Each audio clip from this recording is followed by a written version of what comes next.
Good morning, everyone. Happy Monday, and welcome to another episode of Tea and Coffee with Paula and Jay. Good morning, and it's the day. It's Election Day, Alberta.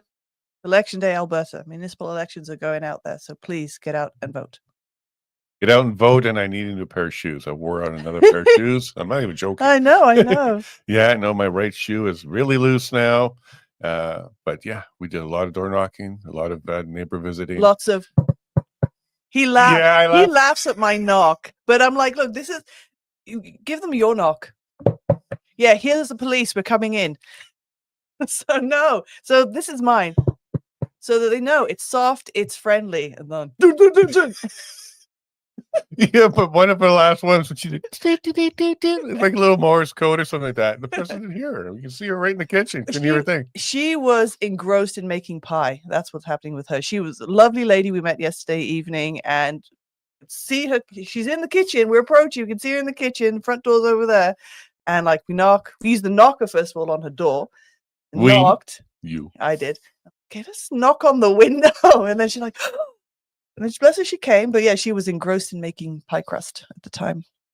All right, chat. Here it is. Or, oh my, no. There is no rhythm to you. It's like stomp, stomp, stomp. Here's the police. We're coming. I was like, hello, here I am. Can you open the door? Brazo wants a bold, strong voice and a bold, strong knock too. A little little Morse code door knocker. Jeez. Morning, folks. All right, so give us a like if you like Paula's. Give us a heart if you like Jason's. Yeah, what would you rather hear on your front door? Hey, with the police, we're coming in. You added one too many. Three. Always be knocking. Or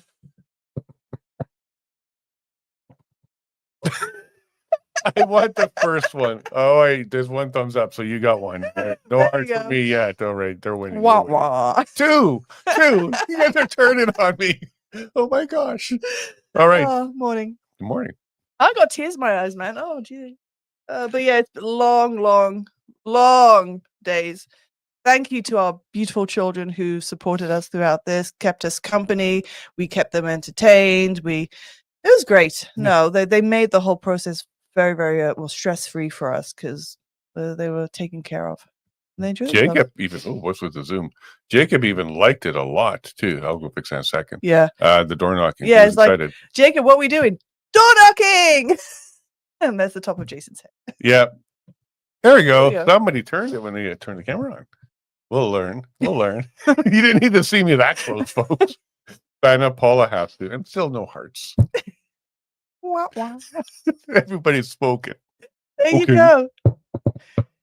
It's friendlier. And even when we're out and about and Jason's positioned to be at the front of the door and I can hear someone's coming there. I'm not here, they open the door like, okay, I'll just move in so they can see me as well. Because look, these are the psychological things. As a woman, if I'm approaching my door and I see a man standing there and then I see like a woman standing with him, I'm going to be a little bit less conscious if there's a woman standing beside him. So that's why I like the snuggle in. Yeah. It's a good look. Plus, we were twinning. We had similar jackets and stuff. Got a couple comments. It's a warm coat, though. We had our plaid jackets on because it was warm. Well, it made us warm because it was cold. There you go. Yeah. No, we've had some decent temperatures in Alberta. Thank you very much, the election gods. But we started off door knocking last Saturday, which was raining, with rain and a touch of snow, and then there was a touch yesterday after glorious sunshine when there wasn't meant to be torrential rain. But that cleared up. It went in a different direction from us, so it was all right. Did you hear that, Brazo? Rain, sleet, snow, it doesn't stop us. Yes, we're gonna come and say hello and on your door. But I'm excited. Like, we met so many neighbors, so many people we knew, we've seen before. Now we know where you live. Yeah, now we know where. Well, here's the thing. I know roughly where you live now because, again, I've been to your house, but don't ask me where. I'd like to retrace my steps because we've been to a lot of homes. But thank you very much for those who opened your homes to us. You actually let us, like, come on in because it's getting a bit chilly. We were bringing the dog newsletter with us. Every time we stopped and we met dogs, they barked at us, greeted us, and then went and sniffed our tires for like a good couple of minutes because they were catching up on all the local gossip, all the dog gossip from the Brazo County. They were reading. on our vehicle. Not a single aggressive dog. It was actually really No. good. They were always friendly. I accidentally stepped on one Oh because my it snuck behind me, jeez. and I got him. Yeah, that was the one time that dog, like, he was not happy with you, but it's like, yeah, because you stepped on him. But no, all the dogs did their jobs with regard to telling mum and dad that we were around, which was good, but they were all, they were not ferocious. They were just like, you're on our property. I'm making myself vocal, as they should, as a good dog should. If only they could vote, because that would go quite well, because they seem to Yeah. like us and wag their tails and enjoy the news that we brought with them. But this is your first time door knocking for yourself, to campaign for yourself. Yeah. What were your thoughts? That was a great experience because I'm part of it. So it's not only good to meet your community, meet your fellow residents, but it's then also great to engage and have conversation, especially to address some of the questions that they had for me running as school board trustee. So it gave a good opportunity to answer those specific questions that they had, to either put their mind at ease and help them make the right decision. I do think you got most of the heavy questions. I got a couple, but not many. And a lot, because we have a spiel. Like, we actually have a speech that we kind of do and repeat. It's almost identical each time, but you got a lot of the bigger questions, not just about homeschooling, but how can you help the schools? Yeah, I'll answer that, but I'll say I would have said the reverse for you, because you were the ones who's really representing the county, and a lot of people were able to come out and say, look, I have issues with this, I have issues with that. How are you going to be able to address it? But yeah, I think I took the opportunity to address the state that one of the things I'm standing on is that I want to provide the parents and the teachers and the students with a louder voice. So if there is something that they want to speak out about, this is, well, Paula, you're only one person. No, as a collective, I plan to rally the troops, because at the end of the day, if there's something that's come up that I've encountered or they've encountered, it's all about spreading the word, creating awareness, so we can be a louder voice to bringing our concerns forward. Very good job. And yeah, you stayed poised. And we only had, out of the 400 doors we went to, one person who was pretty aggressive but chatty. Yeah. And that was that guy in the first Saturday, I think it was. First one on Saturday. And we learned a lot from him. Oh, for sure, because he did have a wealth of information. Older gentleman, has been a long-time resident. So no, it's good to get that information. It's never good to see anything as a negative and walk away with it as a negative. Take the positive out of it. And what it was conversation and more information and awareness about the area. And he was very clear as soon as we got there. He's a Dallas supporter. He actually signed the nomination paper. So he's one of the 5 people, or 10 if you collected more, that actually nominated him. Yeah. But he's spent a good half an hour talking to us about the issues. I absolutely was able to clarify some issues with him, because he had a lot of knowledge. But I would say he wasn't a very good representation of the rest of Brazeau County. For starters, that comment about the watching TV. Yeah, you need to watch more TV. CBC, really. CBC, Yeah, because he said, look, first he said he was embarrassed to call himself an Albertan. He's a Canadian, and he's an older gentleman. But he said, yeah, the problem with a lot of Albertans that don't like the situation with Canada is they don't watch enough TV and understand about what Trump is trying to do to Canada. I'm like, oh, you watch CBC. Yeah. Oh, boy. And that sucks. And he certainly had some really old school thinking when it came to diversity in this county, and the people who work in administration and their skill sets based on merits versus not. Yeah. That's not something I'm comfortable with. I don't normally run into people that have that kind of opinion. And if only he knew you were an immigrant standing on his doorstep, maybe he would have taken a different tone with both of us. Yeah, like it's well, the term that was used was a different shade. I think it was the term he used for a particular person. No, there's no room for that. And again, nothing wrong with immigration. We have issues with illegal immigration for sure, and the influx of that that's coming into our country and our province. There is a definite difference, at least where we stand. And so when hearing it, when it's from the other side coming from someone else, it's like, at the end of the day, immigrants are entitled to move around, but do it legally, do it the right way, and then be a part of the community for sure. So 1 out of 400, that makes up 0.25%. So very small group within this area. But yeah, we got a pretty contentious conversation about Highway 474, where it should be, where it could be, and in fact, still not there. Yep. But that was absolutely, hands down, the number one issue brought up by residents all over Brazeau County, Division 6, was that highway or township road. The fact that it's not there, some people think it should be there. Yeah. Some people just want to be able to get through. They don't really care if it's corner to corner. Right. And some of the challenges there. And it seems like the entire Division 6 understands that the current incumbent made that a priority and failed. And that seems to be what most of them that brought that up was very disappointed in that. Yeah. I mean, it was very interesting to, not only was it subtly referenced, but people just flat out spoke about it and highlighted and saying how they weren't pleased. And then we had a really good conversation with one resident in the area saying that she was for it. After stepping on her dog, she was very kind to her. But she was for it, and she gave a legitimate reason why, because for her farm vehicle, she doesn't want to keep driving up to the highway to move her farm vehicles to go across and come down. So for her, that'd be a benefit. And that makes sense. The argument, I would say, for a lot of people isn't necessarily the road itself, it's the route that road would take. And that's where the compromise needs to be. But if someone is not willing to compromise and it's very adamant, it's got to be straight as the crow flies, then you're missing out completely, because that's just simply not going to happen currently. Yeah, fair enough. And that argument with that older gentleman, he wanted it corner to corner and said there'd be no reason why you can't. You can go ahead and destroy the ravine and all that water and just bring in the D8, he said, and get it done. But when it brought to his attention that the engineer who looked at it said, well, here's the cost for a straight to straight, corner to corner. Then here's the cost if we move it slightly south. And it was $1.5 million different, because the corner to corner requires a bridge and a culvert. And that's a significant investment for taxpayers and ratepayers. But if they move it a little bit south, they could avoid a lot of that cost. The trouble here is if it moves a little bit south, that's on the current councillor's land, and he doesn't want that expropriated. He said he won't sell it, so the county would have to take it through a process to get it done. And that's what kind of stalled it. Council said no to the higher cost one. We're open to the lower cost one, but the councillor said, no way, that's my land. And then he also told other people that the only option, which isn't true, would be go around his land, all the way around his land south and into a different county altogether to put a road down there. That's just simply not true, because he's going around telling people we'll have to do 5 miles of road instead of 1. No, we actually can do 1 mile of road if we go across your land. So people were very aware of that. We're very aware of that. If it's going to happen, it should be done the way that best benefits everybody, not just one.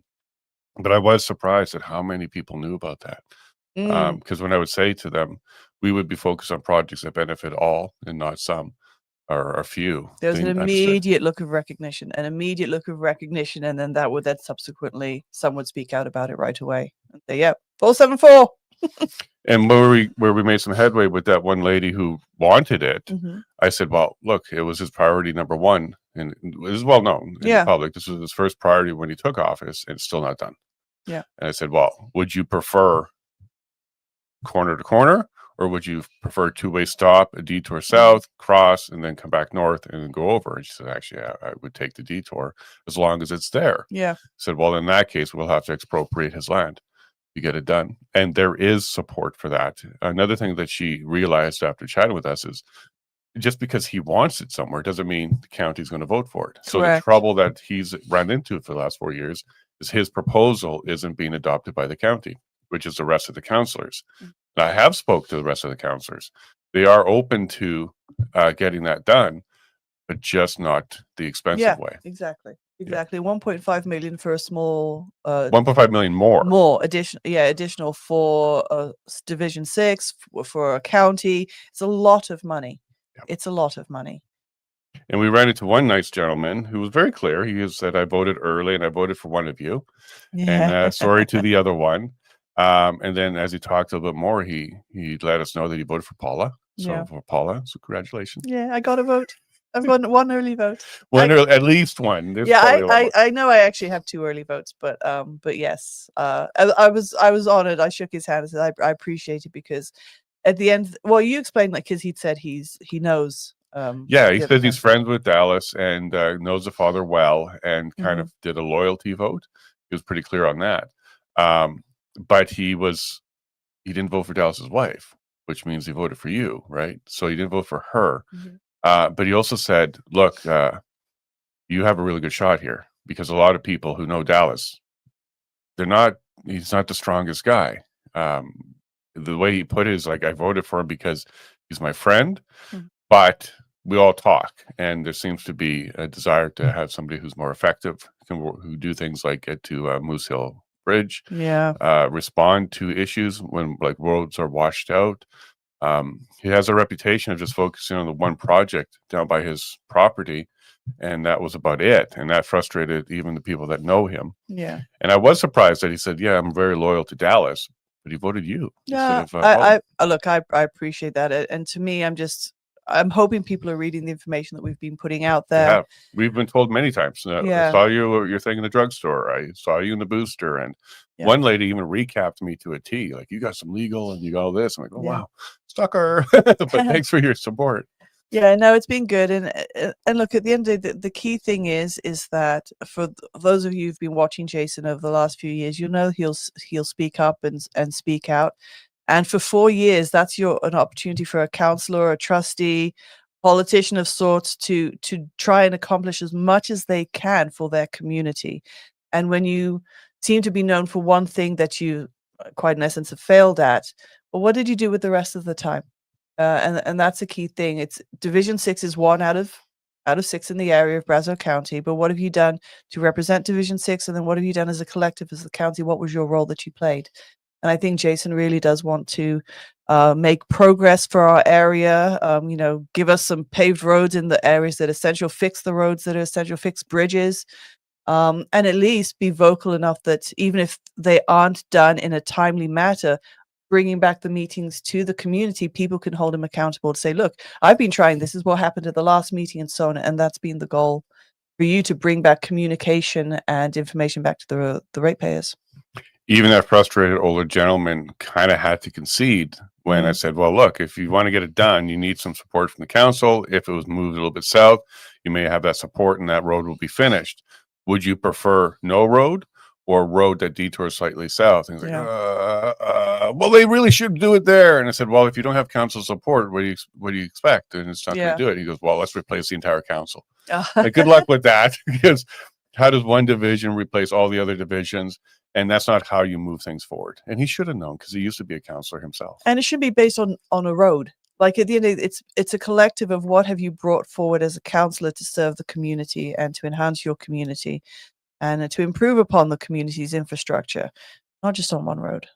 And you're right. Those meetings are a very popular idea. So every single month, for those that have not followed, and by the way, the votes are in.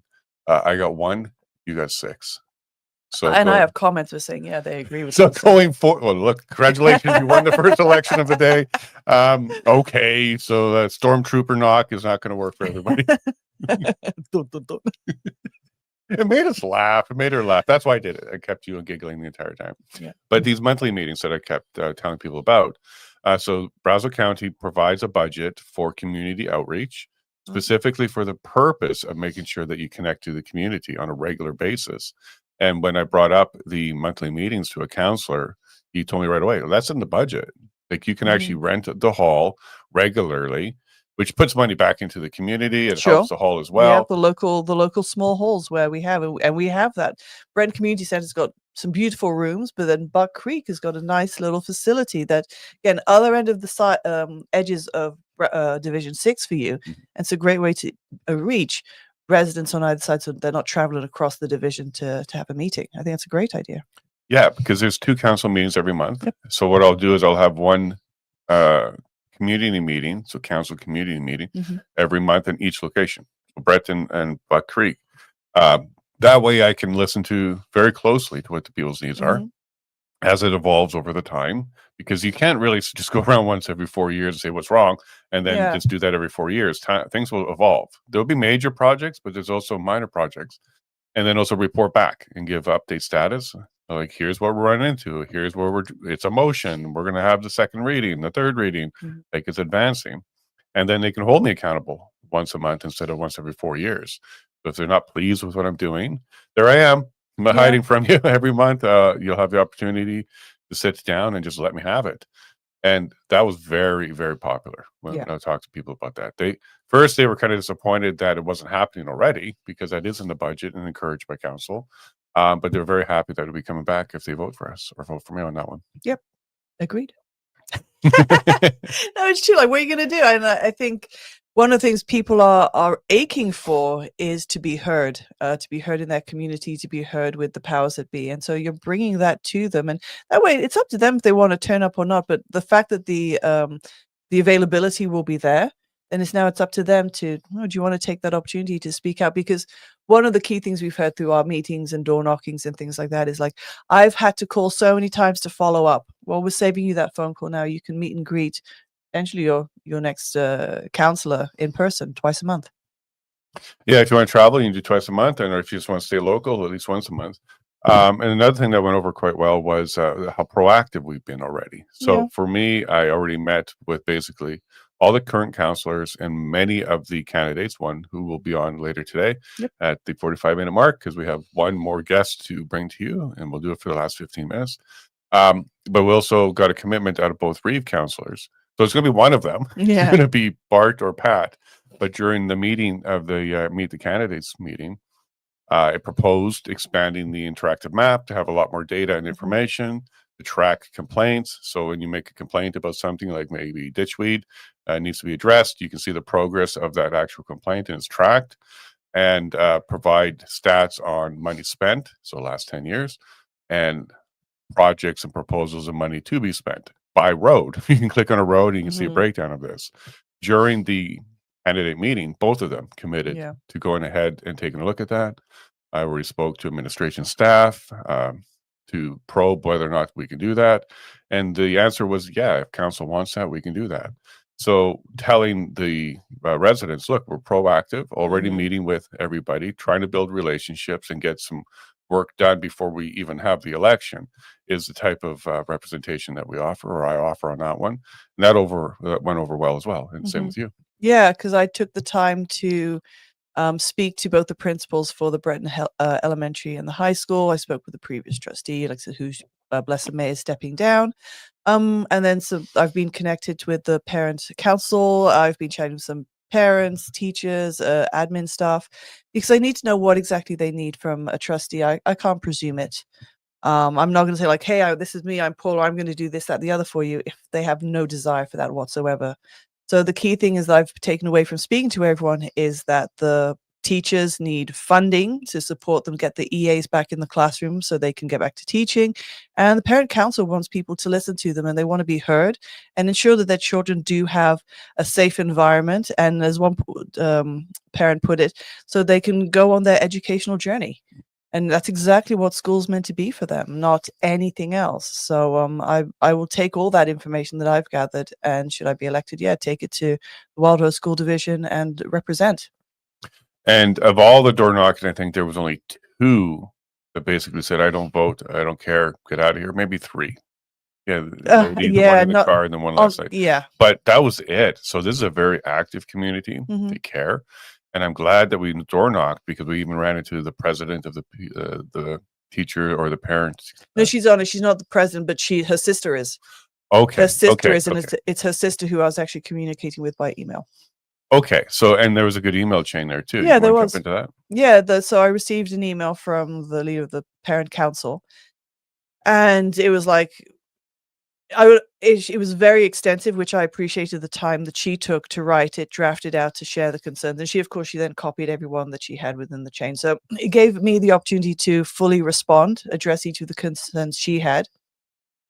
She's then subsequently responded with some positive remarks, and then I gave her a quick email back this morning saying it's not going to be long and extensive, but we certainly agreed on certain areas of ensuring that the children enjoy school, and that are supported. And yes, ensuring that the experts they're bringing in to these panels that draft the curriculum are actually related or connected to education in some way, shape, or form. Because as the years have gone on, these experts, as I put it in my email to her, have become less and less involved in education, and there seemed to be an outside influence, which is not what the parents want. And so I would be, again, as one voice, I would speak out loud and proud, but then I would also do the rally cry to ensure that that information is being shared. And as a collective, we can create awareness with the board, with the province, say, we don't want this. Or we do, it depends, but it's whatever the teachers, the parents, the students are calling for, I will represent. And a big shout out to our audience, because over the years, being encouraged to keep doing this show, having certain guests on, and expanding our knowledge and our understanding of what's going on, it was a good opportunity for you to also expand on things that ended up being perfect for the board work that you're going to be doing. So you understood about the transitioners, some of the mental health issues. We spoke to ex-teachers. I think we even spoke to a current one. We spoke to the homeschooling association president or something like that. Yeah, the at the time, yes. Her name escapes me right now. It'll come to me. But yes, the head of the Alberta Homeschooling Association. She was being on the show, and because again, Alberta is a huge supporter of homeschooling. There are some issues right now of concerns over continued funding through the schools, so it's something I'm going to be looking into because we are homeschoolers. And that money does go a long way ensuring that we can provide fun activities and resources, learning resources to our children. And I'm one of many within the province who would be missing out on that if they took it away. Yep. So we're looking forward to these results. I'm going to find a scrutineer for Breton. I got one for Buck Creek already. So that somebody's there watching to make sure everything's good. We get all that squared away. We got a couple days of taking down signs after the election. So I'll be fine as we drive around. I will finally be taking my name. Oh, you go get my names out of all the ditches. I'm tired of seeing my face as I drive around, people. My goodness. Yeah, well, ditchweed was a problem, and now it's election signs, but they'll be gone in 3 days after the election. And if you're a fan of the show and you see one and you want to take it home, go ahead. Take one home if you can as well. We don't mind. But we'll be picking them all up over the next few days, win or lose. So we either be hopping and dancing to them or working hard. Them like, no, enough. Because we'll need them because they'll say elect, but we'll be fighting hard again. And one commitment I made during our meetings was win or lose, going to continue with the public work in the community, help the community, and keep building ourselves up for the next election if that's is the outcome today. So you guys are stuck with me. And as Paula says, I choose. Well, if you choose me tonight, then you're definitely going to get the strongest Jason full time. But if today isn't the day for me, I will still continue to build my community outreach and even do these meetings probably every 2 or 3 months, and then go to the council meeting and take advantage of the public portion of those council meetings and start holding them accountable that way. I do want to be more involved in my community. So I'm going to do that, even if I don't earn your vote this time around, because I think even next time it's going to be more important to get some change. Yep. What he said. No, I completely agree. We want to be involved in our community. And I don't think we've been here now for a few years, and we don't plan on going anywhere. We want to be even more a part of the community. And it's a great place to live, and we want to keep it that way. 100%. And we met one American who escaped from Trump and moved up here, so she can't vote, but we spent a little bit of time with her as well. And another American, I'm not sure if she can vote or not, because she seemed excited to vote. So I don't know if she's done all that stuff. Because she's married to a Canadian. They have the children, so I don't know whether she's got her dual citizenship. Yeah, in either case, but most residents here are ready to go. They're ready to vote. And one thing I'm not sure, we're going to have to do a better job next time around, not just us, but the whole county. A lot of people didn't know there was an election. Yeah, and we chatted about that last night. I said, I wonder what a part Canada Post strike played in that, because normally people get the reminder, they'll get their voting card in the mail. And that's always been the prompt, like, oh, yeah, there's an election. Oh, that makes sense. Yeah, because we see the signs, but they have the card showing date, time, and then that puts it in their head. But you're right. I came across a few people that were like, there's an election? Yes, we're not just decorating the ditches. But it's important. And that's why I said, there's an election. Reeve, school division, school trustee, local council. That's what's on the table for a lot of people. And what we did was we printed off 200 flyers and invited people to meetings, and that's the ones we handed out before the meetings on our door knocking. And then we printed out 200 with information on how to vote, where to vote, what time to vote, what you need to bring with you. So information about voting. And that turned out to be very popular because several people said, "Oh, I was going to go look that up. Thank you very much." Yeah. And there you go. And if the door wasn't answered, we left it behind. So we do hope a lot of people will understand where to go because they changed it last time. Like they actually changed it where you had to vote last time, but this time it's now back to the local voting. So hopefully people go, "Oh yeah, let's do that," and then they flip it over like, "Oh, there's two people that introduced themselves and took the time to come swing by." And that's another comment we got a lot of. Nobody came by. Thanks a lot for letting me know or coming by to let me know who you are. So that was worth the effort. I wish we had more time to even go back to some places. But yeah, I had a good time. There's so many good people in this community. For sure. And there's so many issues. Actually, there's not a lot of issues, but there are some key issues that the community is aware of and they would love addressed. And so I think, give Jason or myself, if it's regarding the school trustee position, or both, the opportunity to do that. But there's not a lot, thankfully, but key issues that people want to be looked at. Okay, so let's check the election results here. Okay, so I've come up. I've got another one. So thank you to Kathy and Danita. Danita. And then, Paula still goes. So the overnight results will have to be tallied in later. And then we'll see where we're at with the knocking voting here. But I appreciate everybody's support. Now, one question that came up in the meeting and a couple times at the door. Hey, you're a journalist. You do this show. Is anything going to change there? Where's your effort going to be? What's your primary effort going to be? The primary effort is going to be as counselor. So I'll be making sure I do that representation. Our morning show is so early that I should be able to continue to do the morning show with you. Oh, by the way, happy 51st episode. I meant to say something on the 50th episode, but it's a 51st episode. But congratulations. 51, except for Thanksgiving, 51 days in a row of hanging out with me and doing a show. Julio. Julio. Yep. So I would continue to do the morning show because it does allow me to be done in time to get to council for council meeting days. And I can juggle my schedule in such a way where priority would be as a counselor to make sure work's getting done and also add some work towards journalism. So you may see less posts online from me and less larger articles. They may come out less frequently. But my effort and my commitment will be to the community going forward if they elect me as a representative. And I think you're along the same wavelength. You'll do the morning show. Yeah. And quite honestly, that's really all I'm a part of, to be honest. But there'll be morning show. There may be times where I can't do the after show because I've got to drive all the way down now to Rocky Mountain House for a trustee meeting and some other meetings every now and again. But we'll play it by ear. But no, we're committed, obviously, to still bringing information to our online viewers and the community there. But also serve the community that we're signing up for. I have 28 episodes of the Alberta Self-Determination to release, so you can expect that coming out fast. It's going to probably come out one a day or so, because I definitely want to get that Danielle Smith one done and out in time for the Grey Cup, because it's actually time sensitive, that interview.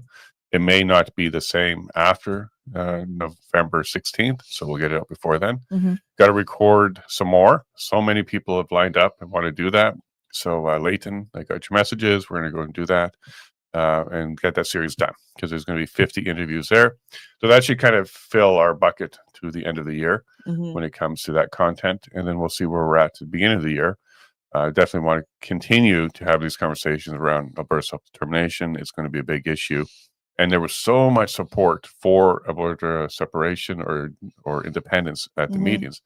Each meeting we had, at least 3/4 of the people said they're ready to go now. Yeah. So Buck Creek, Breton, they're on top of it. They understand it. And except for the one guy who says he's embarrassed to be Albertan. He's a proud Canadian.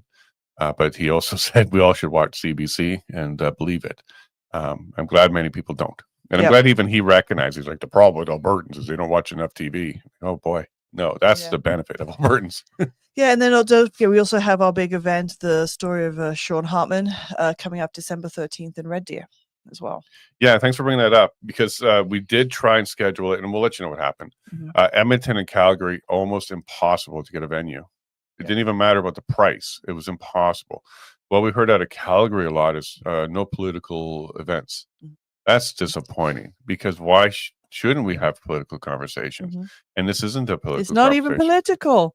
Yeah, I'm sorry that you think that, the COVID shot and the boy dying is political. It's not. It's not. It's a tragic story about a boy who wanted to play hockey and then the fight that his father's had since then.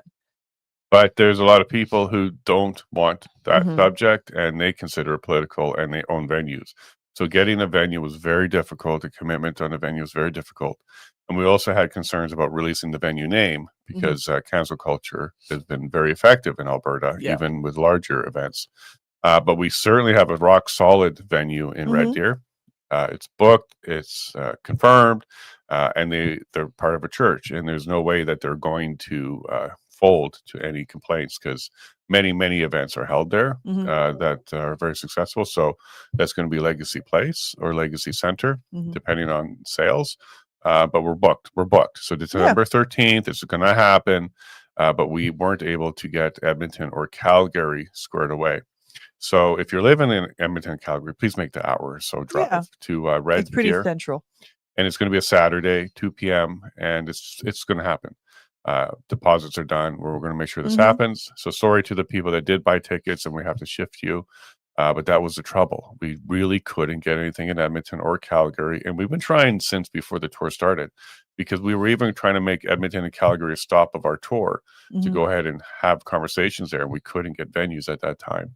So unfortunately, the tough decision was made to rebook it. But December 13th, get your tickets at livingshow.com. They're very affordable. And if you can't afford a ticket, reach out. There are people who've already donated some tickets, so we'll get you in there. But the Sean Hartman story, the untold story of Sean Hartman, will be there.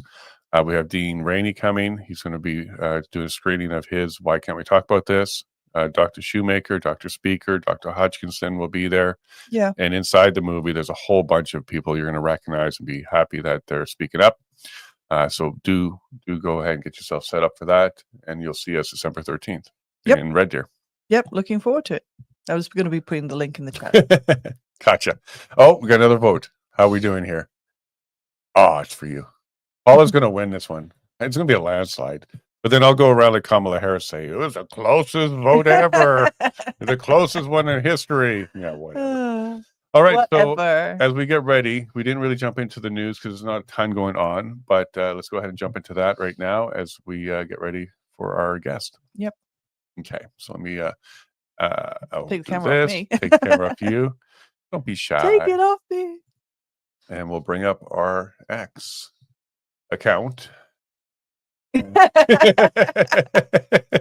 such a weird name for a social media platform. X.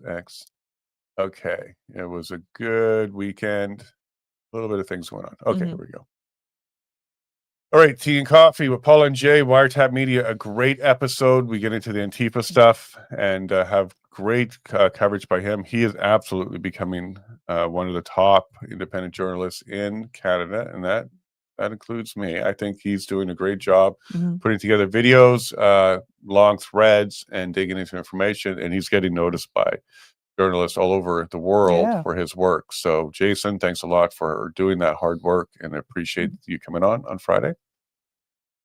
Daisy is another one of them. What happened here was Jim Kerr from Bubble Bus. He was out there. He's one of the guys who's been streaming and providing information for quite some time at the Universal Ostrich Farm in BC. He got arrested, and he wasn't the only one. There's another one that was arrested. I think his name was Mike. But Jim apparently was arrested. I got some of the details. There he is being arrested here in the video.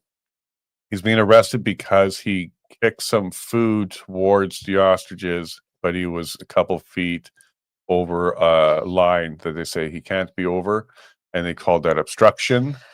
And in order for him to be released, he had to sign some conditions, and one of the conditions was he can't return to the farm. So the two people who they arrested and provided conditions on were strong influencers with a large audience, and that's likely, in my opinion, it's an opinion, that this is why they were targeted. It's because they are embarrassing the RCMP, CFIA, and they're trying to shut down as much as they can all conversations about it. So I'm praying for Daisy as well. Make sure you signal all turns, Daisy, and stop at all stop signs, because they're going to try and find something to justify an arrest to get you on a condition so that you leave. Because that's what it feels like to me. And even if he did take a little bit of food towards a bird, is that worth 2 charges? Yeah, exactly. So I'm not sure what is really going on, but my suspicion is they're trying to shut down some of the coverage. Yeah, no, I agree for that. So the 2 charges: the criminal code 129, obstruction of a peace officer. The peace officer here is CFIA, and Health of Animals Act section 35, prohibition on obstruction, misleading statements. Again, it's the obstruction portion, because he allegedly, it's on video, but allegedly that's what the charges are for, is providing food to the ostriches. All right. Yeah, I'm kind of annoyed by that one, because even if that is what they're going after him for, because providing food to ostriches, that's enough to arrest somebody. It's not. It's not. Yeah, that says a lot.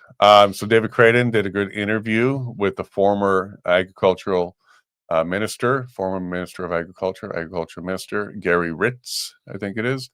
And he speaks out, and he's basically saying, like, look, this probably costs about $100,000 a day.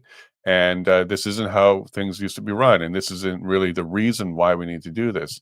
Everybody's kind of who looks into it and actually spends the time to look into it comes back with, these birds going to be killed 9 months after, even if there was avian flu there. 9 months later, they're not sick anymore. No kidding. None of them are dying. They're likely not shedding. They're not even testing for that. But at this stage, it makes no sense why they're doing it. It just appears redundant. It's like if they were going to be dying, they would be dead by now. Yeah, 100%. So David did a great job with an excellent interview. And once again, I checked the Supreme Court. It's not on the list for this week, which means 2 weeks at best. It's going to be on the list for a decision. So for October 23rd, not on the list. So we'll be paying attention. And for people that follow in the Supreme Court, how they do this is every Thursday in the morning, they release their decisions on which cases they're going to take, which are the applications for leave, and whether or not they're going to take it or not. It's a decision. And on Friday, they announce the next batch that they're going to do. So every Friday, you can go and hit the website, and there's a link I provided to pull up the next batch that they're going to release. And unless something changes, which is rare, this is all they're going to tell us about on next Thursday, the 23rd. So that means on the 30th, we might see the Universal Ostrich Farm on this list or not. Yeah. And every time we pull this up, that means 2 more weeks, because we got to wait another week for the new list. And then we got to wait for later that week for the decision. So this is, and here's a part that bothers a lot of people, including me. This also means they're still in CFIA care. Yeah, and our concerns are that if they are culling the birds neglecting the birds in private, then what are they going to be doing? Are they going to be asking for forgiveness instead of permission? Because that is a concern. Yeah, and I see our guest is there, so we'll be with you in a couple of minutes, my friend. This Saturday's, the one we just had, was a jam-packed episode. It was about the Barber Leach sentencing, and we brought some of the people who were brought up in the sentencing arguments by the judge. So it was Chris Barber who joined us, Pastor Arthur Pulowski, Chris Dacey joined us for a bit, Chris Carbert from Coots Situation, and then we also had Jason from Wiretap Media, and then Nico. So the hardest thing in life is to fight for freedom and stand up and take sacrifices. The second hardest thing in life is to interrupt Pastor Arthur Pulowski and to move the conversation to the next person, because boy, he loves to preach. Okay, he's a great man. It's hard because just when you think he's about, nope, he's ready to go again.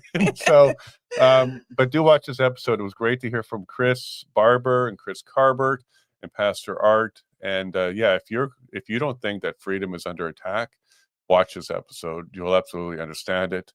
Barber is a very good man. What he's doing to fight for Canada is one of the things that I think we're all very proud of. And we're sad to see that he's under house arrest for the next 12 months. But he did joke after. He goes, but I could do shows, and you guys know where I am. So we'll be able to reach out to him. He's got a new show with Tamara Thursdays. You can find it on Facebook. I believe they're going to extend it to YouTube and other platforms. But every Thursday, and it's called House Arrest. Something 18. Yeah, There was something 18 along on those it, yeah. lines. But you can Google it. I'm sure you'll be able to Yeah, track it so down. Tamara and Chris are doing a weekly podcast, Mhm. and I'm excited for them. And the last one they had Eva Chipwich, Tom Razzo, and someone else. I can't remember off the top of my head right now. But it's going to be excellent. The government has no idea what they just did. We're going to put these two people under house arrest. They're going to give them a lot of time to go ahead and talk. So I'm excited about that. Oh, and Judy Arnell is the former head of the Alberta Homeschooling Association. I told you her name would come to me. You got it. Better than 3 o'clock in the morning. Fair enough. Thank you very much for providing that. And Mark Twain is the author at that meeting that I couldn't remember the name of. Mark Twain. Yeah. So to those that were at the meeting in Breton, I had a senior moment there. I had a Biden moment there where I couldn't remember Mark Twain's name. But in either case, there we go. The record is complete now. Good morning. And let's go check the voting. I still didn't get another one. Remember, a heart if you want. And then a like if you want. Oh, that's a yeah, you're way over the top there. All right, hearts, come on, kick in there. All right, let's go ahead and bring in Shane, Division 5 Council candidate. Shane, thank you so much for coming out to Breton to join us at our meeting there. You betcha. That was a lot of fun. I had a lot of good it was a good time. I'm glad I actually made it out there. So yeah, we're gonna crank your audio up a bit here. Oh yeah. We'll see if this. There we go. Does that work better? Yeah. We have you a little bit better there now. There we go. Last question. I'm going to interrupt you. Shane, what's your door knocking technique? When you approach someone's door, how do you knock? I changed it a little bit because I actually went up to a lady. I was up way in the northwest corner, and I walked up to her and she said, "Oh, you're so nice and quiet spoken. I appreciate that." And I was like, "Wow, that was not what I expected because I'm not like that." But she said another person had come up and they knocked on my door really hard and it scared me. So I was really cognizant of that going forward because I don't want to scare anybody. So, I do my gentle knock, try and ring the doorbell if they have one. I went up through Birchwood Village and everybody had doorbells. So that was a little bit easier, but I didn't appreciate, you don't want to scare people, but I've been having a lot of luck with the door knocking. It's been a lot of fun for me. I've done it before. I used to do message received loud and clear. So the SWAT team knock is not what everybody wants to hear. I got it. I'll adjust for the next time. But Paula was so soft. It was hard for people to hear it sometimes. But ring the doorbell, do a gentle knock, and then be patient and wait. I got it. It's not a gentle, it's a rhythmic knock. So I can still knock hard, but it's not a... Okay. And I do I'm like really bad. My wife called me out on it the other day. Every time I stir my coffee, it's 3 stirs and then I tap it twice. So I don't know if there's something wrong with me there, but I realized I was doing it with the knocking too. No, fair enough. And hey, you're consistent. There you go. That's what you're telling Division 5. You're consistent. So thank you very much, Shane, for joining us today. And then also in Breton, it was nice to see you there because it allowed us the opportunity to show the people who showed up that there's already collaboration and relationship building happening at this stage, because this is important when you're on a council and there's multiple divisions being represented. The representation needs to be able to work together to get things done. Some of our roads keep going north right into Division 5, and we're gonna have to work on something together. Who knew that? Yeah, right there. Yeah. So thank you for coming out and showing that commitment to the community, even if it's not for your voters because they can't vote for you, but your commitment to Brazeau County in general. Thanks for doing that. Of course. Well, and that's been my spiel every time, right? It's, we need communication and we need collaboration, not only between us as councillors, whoever gets in, but also other communities. And we don't do that at all right now. So I've been really pushing that. I've been really talking to a lot of the people in my division, and that's what they want. They just want their voice heard. So it was a lot of fun talking to people. And, I've adjusted my expectations just with all the discussions and conversations I've had, and I've had a lot of them, and they've been all really good. It's been so much fun. I'm not sure how your guys has been going. I hope it's been going well for you. I just finished up last night. I hit my last house last night. I was gonna campaign a bit today, but I also have to take some cows in. So unfortunately that has to be done as well. So It's It's this gone has been really so good much for fun. us, Shane. I'll report back to you that's gone really good for us. Our county, our division, there's a lot of communication that happens amongst the residents, and Yeah. they're kind of disappointed that there was one project put on the table and it wasn't Yeah. even successful. And after the 4 years, it wasn't successful. And we actually had one person, and I won't name them, but who admitted that they are friends of the counselor, the current counselor, and they're disappointed because it seemed like when he was unsuccessful at getting that one project done, he just stopped working, and they Yeah. noticed that. So Yeah. unfortunately for Division 6, it didn't seem like we had a strong, consistent voice. But it looks like they're open to change, and they did appreciate our efforts to get our meetings out there, the door knocking, the flyers. We put stuff in the mail as well. So Yeah. yeah, we're optimistic for this evening, but we know that this isn't the hard work. If we win, that's when the hard work Yeah. is going to start. That's a lot of people have been saying that to me. They're like, "Oh, it must be nice. You're going to relax soon." And I said, "No, this is No. this was the Yeah. easy part. Then the hard part comes after, right?" No, I agree with you. I'm kind of hearing a lot of the same things. You know, people just they don't feel heard. They don't feel things are being done, and that's really frustrating. As I'll use a council term, a ratepayer. As a ratepayer, it's really frustrating. Um, you know, to not feel like you're being heard, or that your voice is being represented properly. Um, you guys have been here a few years, right? I've been here for a few more. We're transplants into this community, but we all moved here for a good reason, I think. Um, Correct. Me, mostly to just be left alone, but we're seeing how that's going. I'm not, as I keep telling people, I moved here to be left alone, and I'm going to knock on your door at 6 o'clock at night. So please listen to me. That's 100% our Yeah. story too. Like we left to kind of retire and be left alone and build a house, and then the world really kind of went left on us. We were Yeah. concerned about our children, their future, and then we stood up and we're like, okay, well, we want to be more involved. So very similar stories here. Just kind of wanted to just come and hang out, raise some chickens, have some pigs, maybe some goats, and then the world kind of guided us towards this very Yeah. public lifestyle. I'm an introvert, and a lot of people find that very difficult to understand, but I would prefer to just hang out with my computer and get some work done, or my family. Nerd. But Yeah. get out there and meeting the community was a lot of fun too. What are some of the projects or things that you would bring forward in Division 5 if you were able to win this election? So this was something, the biggest thing, like the cornerstone, because I've had a lot of people ask me this, and this all kind of, we're going to go on a long tangent, but it'll get to somewhere good. I promise. So I ran on a platform of communication, but it doesn't say that on my pamphlet. And there's a reason for that, because to me, communication isn't just a little hunk of paper I hand to you. That doesn't tell you the things that I can do. It doesn't tell you who I am, because who I am is this conversation stuff. So my biggest thing is I want to make sure that we're communicating. So how I want to do that is, you know, I have a Facebook page. I have on all my pamphlets are my phone number, and that's my, you know, I do this. This is my phone. You can see it's beaten and broken to crap. That's my personal phone. That's my cell phone number that's on there. So you can get a hold of me through that. Email, right? All these things. And then you brought up something the other day at Salt and Pepper there that I really liked, is that I didn't realize the counselors could have monthly money, like stipends, to do these community engagement sessions. Even if it's out of my own pocket, I would love that.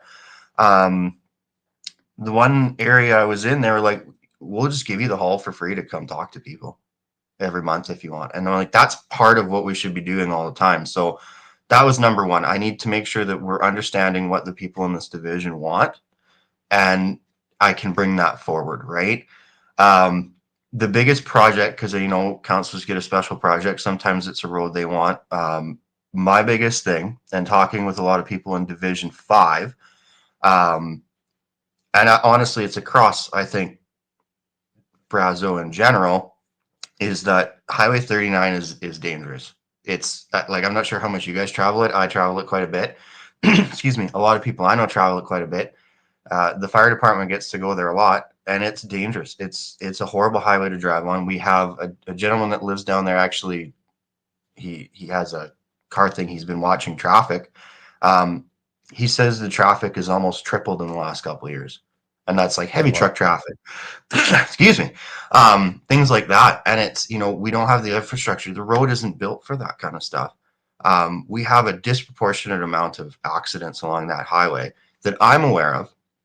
Some people that live down there that see a lot of the accidents that aren't reported are going, this isn't like a couple every month. They're like, this happens weekly. And I'm like, why are we not, as a council, our Reeve that's running again, Mr. Barkion mentioned it. You know, what can councillors do? They can advocate. That's the biggest thing they can do, is advocate. Why are our councillors not advocating to have this highway looked at? You know, we can be talking to the provincial government and going, fix this, or at least tell us why we can't. You know I'm one voice on a council if I do get elected, but at least if I can't do anything, then we need to be telling people that this isn't going to happen, because right now it's just radio silence. And I'm sure you guys know how frustrating that is. And it's more frustrating when people are being hurt and killed. So Highway 39 is honestly my biggest concern going forward. And then also talking with a lot of people, it seems like our road maintenance or maintenance in general is just inconsistent. Some people are going, I have great road maintenance. I have gravel every week. And then I've been talking to some people who are like, I get it. The grader came down my road and then they turned around and they didn't even drop their blade. And it's not like that's one road that's happening on, it's many. You brought up at the Division 6 debate, there's technology out there that we can use to track these things. Where is this? Like, we should be bringing these things forward. To me, and this is kind of when I started working with the company I work with now, it's, we need a solid base, and then we can start doing these cool things afterwards. But until we can get that solid base down, that's number one for me. We need to be able to do maintenance well. We need to be able to get people to work safely. So that's my, biggest things right now. They can change though, right? Like I'm always open to change. I'm open to new ideas. Maybe in a year, everybody's like, I don't want to hear about 39 anymore, and it's fine. So, okay, then we'll change our direction. Yeah, that's kind of the basis of what I'm trying to do. Well, I'm really glad that the idea of meeting monthly is spreading, because I think Brazeau County can be a good template for the rest of Alberta, and then Alberta can be a good template for the rest of Canada of how to actually represent. It's not every once every 4 years, so you come in, hey, what's your problem? And then come back 4 years later. Because like you just highlighted there, the issues change. It's very dynamic. 1 year, it could be a really bad weed season and it needs to be addressed. And then the next year, it could be a really bad winter or really bad flood or a bad fire. Like, we got to be on top of this every single month. So I'm glad you like that idea. And congrats if you're going to get a haul for free. But having the meetings is the most important thing. For sure. Yeah, for sure. Because like you said, even hearing the pivot from the community, if they're saying, yeah, we don't care about this anymore, this has become more precedent or more of a priority, then you pivot, because again, we're going to be their representation, whether I'm on the school board or you guys on council. Yep. Now, just like me, there's an incumbent who's well known. You have one as well who's been there for several terms. And sometimes he was acclaimed because nobody ran against him. Most of them. So how's that been for you this time around? It's been interesting, and I've worked with the incumbent before with the ASB. He is passionate about what he likes, and I'll say this about the other individual running as well. Like, at the end of the day, all I can do is give you the best version of myself. So this is my spiel too for when I've applied for full-time fire departments and not get in. Aren't you disappointed? No, because I'm going to tell you who I am. I'm going to tell you the person I am. And then it's up to you to make that decision if that's going to be the best representation for you. Personally, I've been getting a lot of positive feedback. A lot of people are like, it's nice to see some fresh faces in here. I have some fresh ideas. I'm hungry for this, right? Like I'm passionate about what I do. I actually pulled my application from Edmonton Fire to run. I was like, I got to focus on one thing, and one thing is important to me. What's the most important? And it's this community is the most important. I chose to live here, right? So I've been hearing a lot of people who are happy that there's more people running. Now, is that going to translate over into the voting? I'm not sure. And at the end of the day, it is what it is, right? I don't get excitable about things. So very rarely do I get excitable about things, unless we're talking about Highway 39, then that's different. But it's been really positive feedback, honestly, all around. Everybody's so happy. The biggest thing was just door knocking, just so people can meet me and get to know who I am. Unfortunately, as you can see in the back, I have my little division map with all the roads I've been on. I did miss a few roads. And my promise is that afterwards, I will be going around to those areas that I've missed so that I make sure they get my card and hopefully have a conversation with them as well. Because that seems to be the number one thing, is like nobody ever sees any of our counselors until it's election time. And if we haven't had election in Division 5 in 10 years, then it's been probably more than that since they've seen anybody, which isn't acceptable to me. Well, I'm going to steal that idea. After the election, we'll do the exact same thing. There's a couple roads that we didn't get down to, and it wasn't that we're being choosy or picky. No. We just went and tried to get as many done. I'm going to answer one of the questions in our chat here. What town area you guys running in again? It's Brazeau County. And Division 6 is the southeast corner, and Division 5 is the northeast corner of Brazeau County. So we're kind of buddies. We're on top of each other here. And also in full disclosure, we did invite all candidates from Division 5 to join us. And Shane was the one that accepted that invitation for one reason or another. The other two weren't available. And we also did this with all the other divisions. We invited all the candidates and the counselors, and we were successful at getting a few of them on. But at least the conversations were open and the invites were there. So in full disclosure, we did invite the other two candidates as well. So Shane, as we're wrapping up here, because 15 minutes flies by, doesn't it?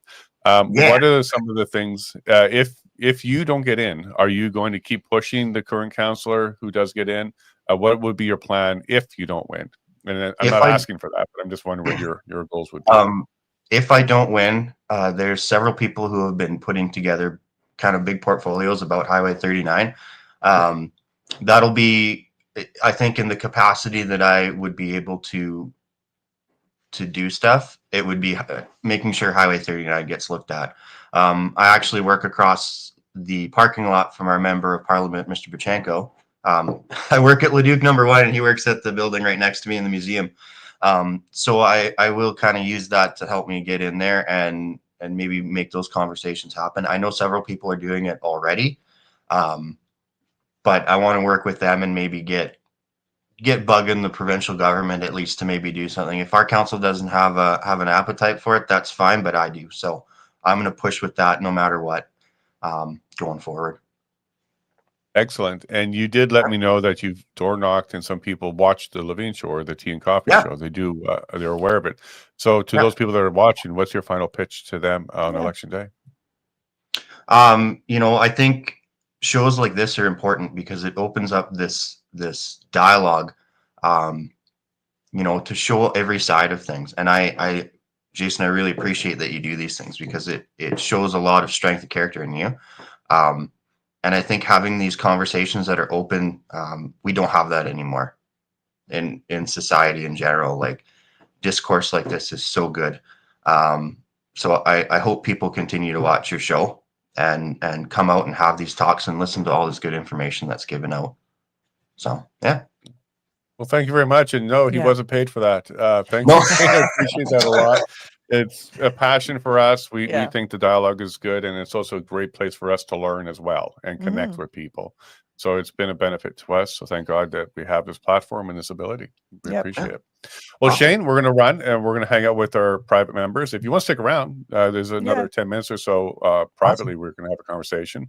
But good luck today, and it would be great to shake your hand at the orientation for council. Good luck to both of you. I'm hearing a lot of positive things on my side of the road there from Division 5. So I'm excited to see what tomorrow brings, or tonight brings. So yeah, we'll see you guys later. Good luck, Shane. Keep that scratched up broken phone nearby. The phone tonight, right? Ready to go. So if you want to hang on, you can. We'll jump you back in after we say our goodbye to the public. But Shane, thanks for taking the time today. It's a very important day, and you're a very busy man. And last question, sorry, did you find those 2 cows yet? Yes, they roped them yesterday. At the end of the day, the Cowboys finally roped them, drug them into the trailer. They're actually sitting in the trailer right now, which is probably why I won't stay, because I'm going to go take those cows are going right to the auction. They get to go live with somebody else. That's a very Division 5 type of issue. Go get your cow and take care of them, my friend. We'll talk to you again soon then, okay? Awesome. Thank you guys. Have a good day. Yeah. Bye. There you go. Welcome to Division 5 and Brazeau County. And yes, his cattle got away from him a little bit. I told him he should put signs on the cattle. So if they're out there, they're doing some advertising. But I love our county, and I Yeah. love our neighbors, and the neighbors north of us in Division 5 watched Yeah. the show and had Thank some you. positive things to say to Shane as he was door knocking. Yeah. He took special time to come and let me know that. Yeah. There's a lot of people that watch the show. Yeah. Also want to highlight before we forget, congratulations to Faith Covenant Church, the church we go to. 90 years. 90 years. We celebrated this weekend. We invited some of the previous pastors, previous congregation came out. It was a really great way to celebrate. Thanks to the fellowship committee that I'm a part of, but I only played a small part of the weekend. They did so much prep work, the cooking, the pre-setup on the Saturday. Like, everyone did a fantastic job. It was a fantastic afternoon, and it's a great way to celebrate 90 years in the community. So well done to Faith Covenant Church for being a cornerstone in the community of Breton. It was great to be there and be a part of it. And if your bun was cut straight down the middle, there's a chance that this guy cut it for you. Or I did, because he. Well, there's 3 of us doing it, so there's a chance. There's a chance. Well, Cindy number 2. Cindy number 2. That's her Yeah. official name. It's on her birth certificate. But anyways, yes, you're right, and it was good to see Pastor Natasha there, and Yeah. Snowy and Ray, and basically it was a reunion for 90 Relief years. for us for the pastors that we've seen, but others came out, others sent messages. It was just a great afternoon. It was lovely. To also support your local church. Yeah. It was great. And Eli, you're a wonderful man. Thanks for sharing those stories. He was the oldest living member of our church. He's been there for he's known about the church for well over 80 years now. Yeah. So thank you to the community. We love you all. And make sure you share this out and get out there to vote. Most important. Yeah, thing. Alberta, no matter vote. who you vote for, get out and vote today if you're in Alberta. It's important. Please do. Everyone have a fantastic day, and we will see you tomorrow morning. Love you all, and God bless.